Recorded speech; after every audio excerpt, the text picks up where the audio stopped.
Hello and welcome friends. आज मैं आपको बताऊंगी कि आप अपने प्ले ग्रुप या फिर नर्सरी वाले बच्चों के लिए इस तरह से कैसे तुरंत से वर्कशीट बना सकते हैं और उनको मैथ्स की प्रैक्टिस करा सकते हैं। ये है बेसिकली मैथ्स की वर्कशीट। आप देख सकते हैं यहाँ पर मैं सिंपल पहले काउंटिंग आपको कॉन्सेप्ट बताऊंगी कि किस तरीके से बच्चे को इंट्रोड्यूस करना है। तो सबसे पहले आप शेप्स ड्रॉ कर लीजिए जो आपको पसंद है, जो आपसे ईजिली बनते हैं।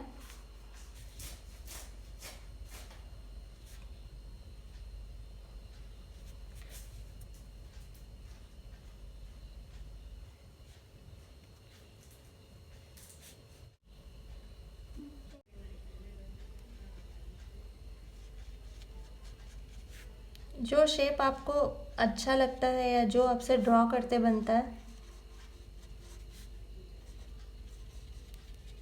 वो आप बना सकते हैं।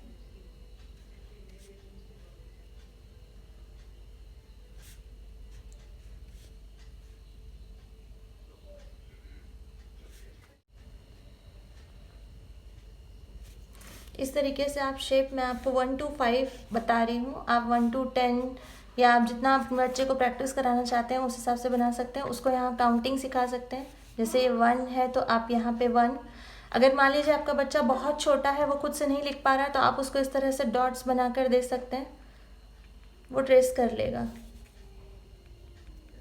इस तरीके से आप उसको छोटे छोटे डॉट्स बनाकर दे दीजिए तो वो खुद से ट्रेसिंग कर लेगा। और अगर थोड़ा बड़ा है, वो पेंसिल लिखना जानता है खुद से, तो इस तरीके से लिख लेगा। तो ये एक नॉर्मल काउंटिंग की वर्कशीट है। इसके अलावा एक दूसरा तरीका है बच्चे को सिखाने का, मैच कैसे करते हैं, मैचिंग के थ्रू। तो सबसे पहले आप उसको शेप्स इसी तरीके से शेप्स बनाकर दे दीजिए। क्योंकि बच्चे छोटे होते हैं तो वो मैचिंग का कॉन्सेप्ट इतनी जल्दी नहीं ले पाते हैं, तो हमको उसके साथ थोड़ा सा पहले इजी वे में जाना पड़ेगा। जैसे ही बच्चे का लेवल थोड़ा सा जैसे उसको समझ आ जाएगी तो आप उसका लेवल थोड़ा सा डिफ़िकल्ट कर सकते हैं अपने से। जैसे सबसे पहले इस तरीके से उसको सिर्फ शेप्स दे दीजिए, उसको मैच करने के लिए बोलिए, वो अपने देख लेगा कि कैसे मैच करते हैं। पहले 1-2 करवा दीजिए उसको इस तरीके से। अगर ये बच्चा प्ले ग्रुप के लायक है तो इस तरीके से बना सकता है, ये ऐसे। तो जब आप उसको मैच करने के लिए बोलेंगे, उसको कोई दूसरा आप पेन दे दीजिए, वो इस तरीके से मैच कर सकता है, ऐसे। और जैसे ही बच्चे का आपको लगे कि लेवल अब थोड़ा सा डिफ़िकल्ट आपको करना है, नेक्स्ट लेवल पे आपको जाना है, तो आप नेक्स्ट लेवल पर आ जाइए। आप उसको शेप्स बना के दीजिए और यहाँ पर लिख दीजिए नंबर्स।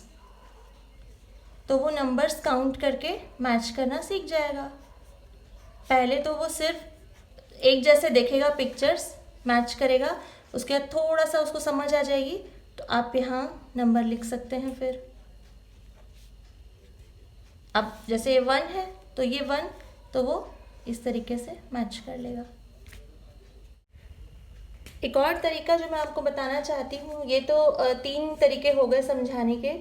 एक और तरीका है जो प्ले वे के बच्चों को बहुत काम आता है, वो है आपको फाइंड आउट करना है, सर्कल करना है कौन सा सेम है। तो इसमें भी आप पहले इजी लेवल पे जाइए। इजी लेवल पे जैसे यहाँ पे आपने 1 लिख दिया, फिर यहाँ लिखिए 2 1 3। तो अब कौन सा हमको मैच करना है, तो ये वाला मैच करना है। जैसे ही बच्चे का लेवल थोड़ा सा आपको लगे कि अब एडवांस करना है, आपको थोड़ा सा डिफ़िकल्ट करना है, तो यहाँ पर आप क्या करेंगे, यहाँ पर लिख दीजिए 1, यहाँ पर कोई भी ऐसा शेप बना दीजिए।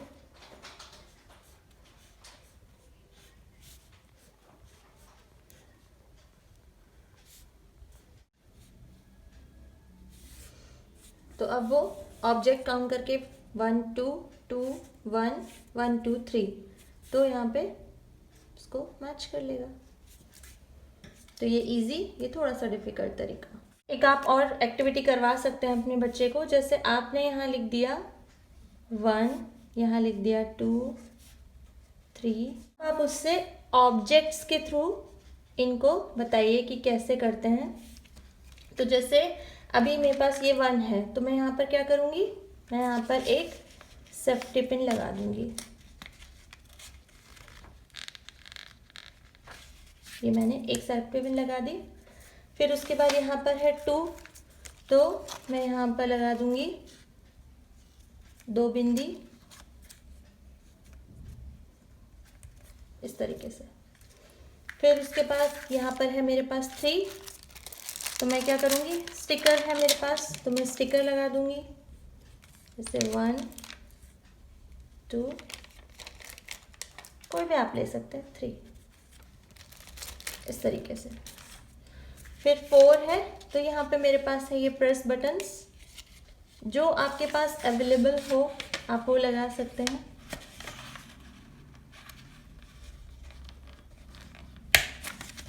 वन, तो ये मैंने 4 प्रेस बटन्स लगा ली। और उसके बाद है 5, तो इस तरीके से आप कुछ भी एक ड्रॉ कर सकते हैं या जो आपको ठीक लगे।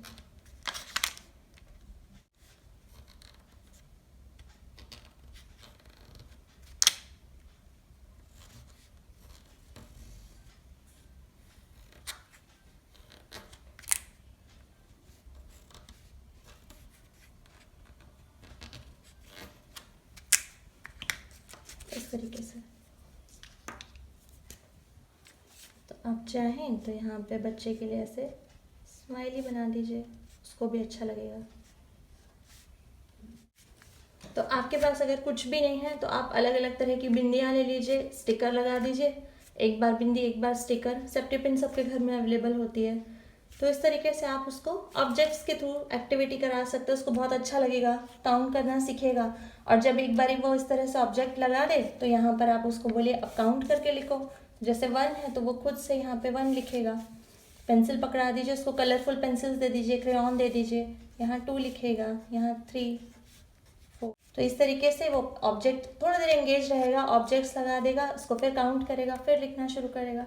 तो ये प्ले ग्रुप के बच्चों को बहुत अच्छा लगता है। और सर्कल द करेक्ट वन, ये तो मेरे ख्याल से सबसे इजी और सबसे नोन है।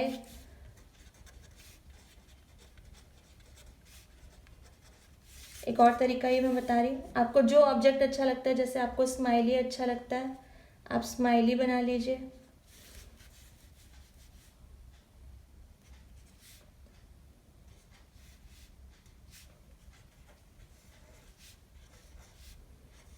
अब उसको बोलिए कि जो करेक्ट है उसमें वो कलर कर दे, तो वो क्या करेगा, कोई भी एक कलर पेन लेके इसको इस तरीके से कलर कर देगा,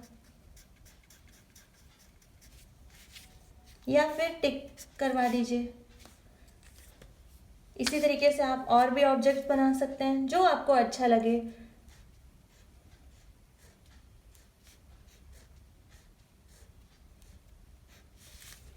यहाँ पर उसको थोड़ा सा कंफ्यूज कर दीजिए, यहाँ 3 लिख दीजिए, फिर 1 लिख दीजिए, फिर 2 लिख दीजिए, अलग अलग कलर पेन पकड़ा दीजिए और उसको बोलिए कि क्रॉस करो, जो करेक्ट है उसको क्रॉस करो, तो वो इस तरीके से क्रॉस करे।